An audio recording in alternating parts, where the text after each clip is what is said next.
اس وقت میں نہ جانے کتنے گھروں سے یتیموں کے رونے کی آواز بلند ہو گئی، اس لیے کہ آپ پرسان حال جو یتیموں کا تھا وہ دنیا سے جا رہا ہے۔ میں نے چند جملے پڑھے تھے صبح کی مجلس میں جو ضربت کی مجلس ہوئی تھی، اس سے ہٹ کر چند مسائل کے جملے پڑھوں گا۔ میں یہ نہیں کہتا فضائل آپ کیسے سن رہے ہیں یا کیسے آپ نے سماعت فرمائے، مگر مسائل میں ضرور یہ کوشش کرتا ہوں اور ضرور یہ آرزو کرتا ہوں کہ آپ اگر روئے تو بآواز بلند روئے، اس لیے کہ یہاں شرما کے نہیں رونا چاہیے، ایسے رونا چاہیے جیسے امام جعفر صادق کی تمنا ہے،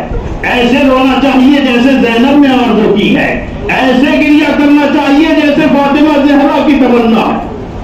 اس لیے کہ اب تک کا دستور یہ ہے، آپ کی آوازیں بلند ہو گئی، جزاکم اللہ۔ اب تک کا دستور یہ ہے کہ جب بھی گریہ ہوتا ہے یا جب کسی کے ہاں کوئی موت ہو جاتی ہے تو ہم سب کے سر رومال لے کر آگے بڑھتے ہیں، اس کے آنسو کو پہنچتے ہیں، مگر تاریخ عالم سے بھر اپنے بچوں سے کہتا آ رہا تھا ابھی نہ رونا، ابھی نہ رونا، بابا زندہ ہے۔ مگر جیسے ہی علی کو گھر میں داخل کیا گیا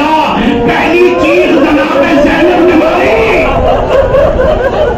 جناب زینب نے پہلی چیز ماری، وہ علی جو سب سے کہہ رہا تھا ابھی گریہ نہ کرنا، زینب کا رونا برداشت نہ ہو سکا، ایک مرتبہ سینے سے زینب کو لگایا اور چیخ مار کے علی نے کہا ہے میری مظلومہ بیٹی۔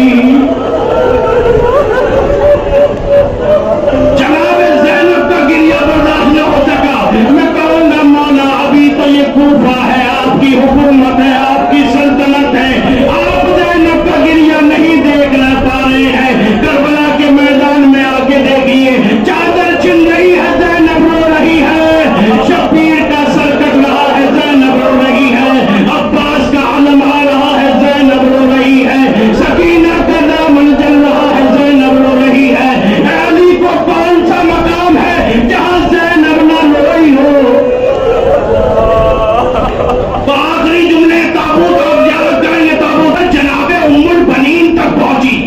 کہ جرنا یہ کہہ کر گیا ہے کہ علی اب زندہ نہیں رہ سکتے،